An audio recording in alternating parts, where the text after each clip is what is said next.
La nuit est tombée sur la Volga, et dans le silence lourd qui précède les tempêtes, un souffle discret traverse les nuages bas. Quelque part au cœur de la Russie, une base aérienne s'endort avec l'arrogance tranquille de ceux qui se croient invulnérables. Sur le tarmac, un géant repose. Un bombardier stratégique, symbole d'un passé glorieux et d'une puissance que l'on croyait intouchable. Ses ailes blanches scintillent faiblement sous la lumière froide des projecteurs. Tout autour, des systèmes de défense ultramodernes montent la garde, prêts à intercepter toute menace venue du ciel. Mais cette nuit, la menace ne viendra pas de là où Moscou l'attend. L'air est chargé d'une tension imperceptible, comme si la nature elle-même retenait son souffle. Au-dessus du fleuve, une brume épaisse serpente entre les collines, dissimulant des ombres qui avancent avec une précision presque inhumaine. Ce ne sont pas des oiseaux, ni des chasseurs humains, mais quelque chose de plus discret, de plus méthodique. Une armée de machines minuscules, programmées pour accomplir une mission qui, si elle réussit, pourrait bouleverser l'équilibre d'un conflit que le monde entier observe depuis 2 ans. Ces engins ne valent pas le prix d'un char, ni même celui d'un missile moderne, et pourtant, ils s'apprêtent à frapper le cœur d'un empire. Pendant ce temps, à des centaines de kilomètres de là, dans une salle de commandement discrète, des silhouettes se penchent sur des écrans. Des voix basses murmurent des coordonnées, des codes, des ordres qui semblent presque anodins, mais dont chaque mot peut changer le cours de la nuit. Leurs regards sont fixés sur une seule image, la forme élégante et redoutée d'un bombardier blanc posé sur le béton russe comme une proie inconsciente. Le plan est audacieux, presque insensé. Mais ceux qui le conduisent savent que l'audace est parfois le seul moyen d'équilibrer la balance quand la force brute n'est plus une option. Ce qui se joue ici dépasse la simple destruction d'un avion. C'est un message, un signal adressé au monde, une démonstration que dans la guerre moderne, la technologie et l'ingéniosité peuvent renverser la peur elle-même. L'opération a été préparée dans le plus grand secret, planifiée jusqu'au moindre détail. Aucun hasard, aucune improvisation. Chaque seconde a été calculée, chaque trajectoire simulée, chaque mouvement anticipé. Le moment approche, et dans quelques instants, les protagonistes invisibles de cette histoire entreront en scène. Mais avant de comprendre ce qui va se passer, il faut revenir un instant sur l'enjeu de cette nuit. Le bombardier que l'on surnomme le cygne blanc n'est pas un appareil ordinaire. C'est une pièce maîtresse de la stratégie aérienne russe, un symbole de prestige et de dissuasion. Capable de transporter des missiles de croisière à longue portée, il représente une menace potentielle pour tout le continent européen. Pourtant, ce soir, ce n'est pas un avion en mission, mais une cible. Une cible que personne n'aurait cru vulnérable, protégée par les systèmes les plus sophistiqués du pays. Et c'est précisément là que réside la beauté froide de cette opération. Tandis que Moscou dort, persuadé de son invincibilité, un jeu d'ombre commence à se déployer sous son nez. Une attaque qui ne se mesure pas à la puissance de feu, mais à la finesse de la stratégie. Une opération silencieuse, menée par des hommes et des machines capables de transformer un symbole de puissance en un avertissement spectaculaire. L'histoire de cette nuit n'est pas celle d'une simple explosion, mais celle d'un basculement, d'un instant où la vulnérabilité d'un empire se révèle au grand jour. Alors, accrochez-vous, car ce que vous allez découvrir dépasse de loin le simple fait militaire. C'est une démonstration de courage, d'intelligence et d'audace technologique. Et si vous aimez ces récits où l'impossible devient réel, où la ruse prend le pas sur la force brute, abonnez-vous dès maintenant, car ce qui suit va vous captiver. L'intrigue ne fait que commencer. Dis-moi simplement, envoie la partie suivante, quand tu voudras que je continue avec la deuxième partie du rapport. Sous la brume de la Volga, les ombres se mettent en mouvement. Ce n'est plus une simple reconnaissance, mais une opération soigneusement orchestrée dont chaque instant repose sur la précision absolue. Les drones ukrainiens, connus sous le nom de Beavers, avancent en silence, effleurant le relief comme des spectres mécaniques. Leurs caméras infrarouges distinguent la masse imposante du bombardier russe Tu-160, surnommé le cygne blanc, joyau de l'aviation stratégique du Kremlin. Ce colosse, stationné sur la base d'Engels II, représente à lui seul la fierté de l'aéronautique militaire russe, un symbole que Moscou aime exhiber lors de ses démonstrations de puissance. Mais cette nuit, la fierté devient faiblesse. Les images satellites avaient confirmé la présence du bombardier, partiellement endommagé lors d'un transfert logistique. En raison du manque d'infrastructures adaptées, il repose à découvert, sans hangar, sans protection complète. C'est là que le plan ukrainien prend toute son audace. Ce n'est pas une frappe à distance, ni une simple opération de sabotage. C'est une mission combinée, un mélange de technologie autonome et de courage humain. À plusieurs centaines de kilomètres de là, dans un centre de commandement discret près de Kiev, les opérateurs surveillent en temps réel la progression du convoi aérien miniature. Les radars russes, trompés par des leurres électroniques, ne voient rien. Les systèmes S-400, fiers boucliers de la défense aérienne russe, sont occupés à poursuivre des illusions programmées pour simuler des missiles occidentaux. À ce moment précis, les drones de tête commencent à émettre un signal perturbateur destiné à saturer les capteurs du système Pantsir S-1. Leur circuit électronique déclenche une confusion totale sur les écrans des opérateurs russes. Des dizaines de cibles apparaissent, disparaissent, se multiplient. L'algorithme de ciblage, saturé, perd sa logique, incapable de distinguer le réel de la simulation. Pendant ces 45 secondes de désorientation totale, l'espace aérien au-dessus de la base devient un labyrinthe d'échos fantômes.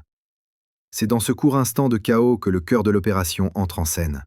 Sous la couverture du brouillard, une petite unité spéciale s'approche du tarmac. 4 hommes, lourdement camouflés, avancent à pas feutrés. Ils ne sont pas venus pour détruire. Leur objectif, plus audacieux encore, consiste à s'emparer de l'appareil, à le faire décoller. Leur équipement comprend un dispositif portable de démarrage, une interface capable de contourner les systèmes de sécurité de l'avion et surtout les codes nécessaires pour activer les moteurs NK-32. L'idée paraît insensée, mais elle repose sur des renseignements précis, obtenus grâce à des mois d'observation et d'interception. Dans le langage militaire, c'est un pari impossible. Mais dans le contexte de cette guerre où la créativité est devenue une arme, c'est une chance calculée. L'équipe atteint le périmètre du géant. Devant eux, la silhouette blanche du Tu-160 se dresse, silencieuse, immobile, presque endormie. Les gardes, distraits par les signaux d'alerte qui hurlent dans les cieux, fixent le haut du ciel, convaincus d'un bombardement imminent. L'un des opérateurs glisse sous le fuselage, branche le module de démarrage et entre la séquence d'amorçage. L'écran affiche les premiers signes de vie. Les circuits s'allument, les systèmes hydrauliques s'éveillent. Pendant quelques secondes, le plan fou semble sur le point de réussir. Mais soudain, une alarme différente retentit. Pas celle d'un radar, mais une sirène interne, réservée aux intrusions physiques. Le réseau de capteurs périmétriques détecte un mouvement anormal à proximité du train d'atterrissage. En moins de 30 secondes, une unité de réaction rapide russe, stationnée à quelques centaines de mètres, reçoit le signal. 3 véhicules blindés Tiger démarrent en trombe, leurs phares perçant la brume. L'équipe ukrainienne comprend immédiatement que le plan initial vient de s'effondrer. Le chef d'unité envoie un dernier message chiffré. Basculement sur le plan B. L'ordre est simple, froid, mécanique. Destruction complète. Dans le ciel, les drones qui patrouillaient encore au-dessus de la Volga reçoivent simultanément un code d'activation. En quelques millisecondes, ils passent en mode autonome. Leur mission n'est plus la reconnaissance, mais la frappe. Leur capteur visuel identifie la cible principale, la verrouille et amorce la séquence finale. La base d'Engels 2, jusqu'ici si sûre, devient soudain un théâtre d'opérations incontrôlable. Les tourelles automatiques s'activent, crachant des salves de projectiles lumineux qui déchirent la nuit. Les drones explosent par dizaines, mais chaque perte alimente l'intelligence collective du réseau. Les trajectoires se corrigent en temps réel. Les survivants s'adaptent à chaque tir, chaque rafale, chaque souffle. Puis vient le moment décisif. Une partie des drones, au lieu de se concentrer sur le bombardier, bifurque vers un entrepôt voisin, une zone de stockage de missiles de croisière KH-101. C'est ici que se trouve la véritable cible stratégique. En frappant cet arsenal, l'Ukraine sait qu'elle peut anéantir des semaines de préparation et priver l'armée russe de sa capacité de frappe à longue distance. Les appareils plongent en piqué, à ras du sol, jusqu'à percuter les portes blindées de l'installation. L'explosion qui s'ensuit illumine la steppe entière, transformant la nuit en un jour aveuglant. Des flammes s'élèvent, déformant les silhouettes métalliques du bombardier et projetant dans le ciel une colonne de fumée visible à des dizaines de kilomètres. Les capteurs russes enregistrent des températures extrêmes, dépassant les limites prévues par leur protocole. Les systèmes d'alerte s'affolent, les sirènes retentissent dans toutes les directions. Le commandement russe, submergé par la confusion, ordonne l'activation d'urgence des avions de chasse. Mais le mal est déjà fait. Le stockage de carburant, situé à proximité du dépôt de missiles, s'enflamme à son tour, provoquant une série de détonations secondaires. Dans ce chaos incandescent, 9 drones restants changent soudainement de trajectoire. Ils ne visent plus les entrepôts, mais les 4 réacteurs massifs du Tu-160, pointant leurs ogives vers les entrées d'air béantes de la machine. Ce qui se produit ensuite est d'une précision chirurgicale. Les charges creuses, conçues pour concentrer la chaleur et la pression en un point unique, pénètrent les moteurs avec une violence silencieuse. L'explosion n'est pas spectaculaire, elle est propre, méthodique. Les pales en titane fondent, les circuits hydrauliques se rompent, le fuselage se tord sous la chaleur. En quelques secondes, le symbole même de la supériorité aérienne russe se transforme en un amas de métal calciné. Les sirènes continuent de hurler, mais elles ne peuvent plus rien sauver. Ce que Kiev vient de réussir dépasse toute attente. Non seulement le bombardier est neutralisé, mais la destruction du stock de missiles Kh-101 prive la Russie d'une part essentielle de sa puissance de frappe hivernale. Une opération réalisée avec des drones à bas coût, planifiée avec un génie stratégique que peu d'armées modernes auraient osé tenter. La base d'Engels II, autrefois symbole d'invulnérabilité, devient en quelques heures un champ de débris fumant. Et pendant que les premières images satellites confirment la catastrophe, les analystes occidentaux commencent déjà à mesurer la portée de ce coup. Cette nuit, l'Ukraine n'a pas seulement frappé une cible militaire, elle a frappé l'orgueil, la certitude et la peur d'un adversaire persuadé de son immunité. Et au-delà du choc immédiat, une question se dessine. Si même le cœur de la puissance aérienne russe peut être atteint, que reste-t-il d'intouchable ? Abonnez-vous pour la suite, car ce que cette opération a déclenché ne s'arrête pas là. Ce que vous allez entendre dans la 3e partie va redéfinir la manière dont on comprend cette guerre et les mois qui viennent. Au lendemain de cette nuit qui a bouleversé l'équilibre stratégique de la région, le silence pesant qui règne sur la base d'Engels II contraste avec la violence de ce qui s'est produit. Là où se dressait le plus imposant des bombardiers stratégiques russes, il ne reste qu'une carcasse éventrée, ses ailes disloquées, reposant sur un tarmac noirci. Les équipes russes d'investigation, vêtues de combinaisons anti-feu, fouillent les débris à la recherche de fragments exploitables, mais la réalité s'impose avec une évidence douloureuse. Ce que le Kremlin considérait comme intouchable vient d'être réduit à néant. Les premières analyses confirment que l'explosion des missiles Kh-101 a provoqué une réaction en chaîne, détruisant non seulement le stock de munitions, mais également les infrastructures de maintenance, rendant la base inutilisable pour plusieurs mois. À Moscou, la stupeur est totale. Les chaînes d'information évitent d'en parler directement, préférant évoquer un incident technique. Mais les images satellitaires publiées par plusieurs instituts indépendants en Europe ne laissent aucun doute. La perte du Tu-160 et de 60 missiles de croisière équivaut à une amputation stratégique majeure. Ce bombardier représentait non seulement une arme, mais aussi un instrument psychologique, une preuve de continuité de la puissance soviétique. Il servait à rappeler que la Russie restait capable de frapper n'importe où, n'importe quand. Désormais, cette assurance s'effrite. L'armée de l'air russe, contrainte de disperser le reste de sa flotte vers des bases plus éloignées comme Olenia dans l'Arctique ou Saratov, se retrouve face à un dilemme logistique colossal. Les conséquences dépassent la simple sphère militaire. Les stratèges de l'OTAN, observant l'événement, y voient la preuve que la guerre asymétrique a atteint un nouveau seuil. En combinant des technologies civiles adaptées, une intelligence artificielle évoluée et une planification rigoureuse, l'Ukraine vient de démontrer qu'elle pouvait neutraliser des cibles stratégiques sans recourir à des armements occidentaux coûteux. Ce modèle d'opération, fondé sur la saturation électronique et la coordination en essaim, redéfinit la guerre moderne. Dans plusieurs capitales européennes, des experts en sécurité commencent déjà à étudier les implications de cette attaque, considérant qu'elle pourrait annoncer une ère où la domination aérienne ne dépend plus uniquement des avions de chasse ou des missiles balistiques, mais de micro-drones autonomes capables d'agir en réseau. Sur le plan psychologique, le coup est dévastateur. Les médias russes les plus proches du pouvoir évoquent une provocation, une opération de sabotage orchestrée par l'Occident, cherchant à détourner la responsabilité de Kiev. Mais sur les réseaux sociaux russes, les images de la base incendiée circulent, malgré la censure, alimentant un sentiment de colère et de désillusion. Des voix nationalistes s'élèvent, réclamant les représailles, tandis que d'autres, plus lucides, reconnaissent la fragilité du système de défense. Ce qui devait être une forteresse aérienne s'est transformé en piège technologique, où des systèmes valant des milliards ont été trompés par des machines coûtant à peine quelques milliers d'euros chacune. À Kiev, l'atmosphère est différente.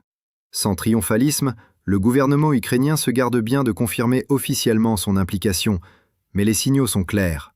Le président et son état-major multiplient les discours sur la résilience et la créativité ukrainienne. Les chaînes nationales diffusent des images d'ingénieurs et de volontaires travaillant sur de nouveaux modèles de drones, vantant l'ingéniosité du pays.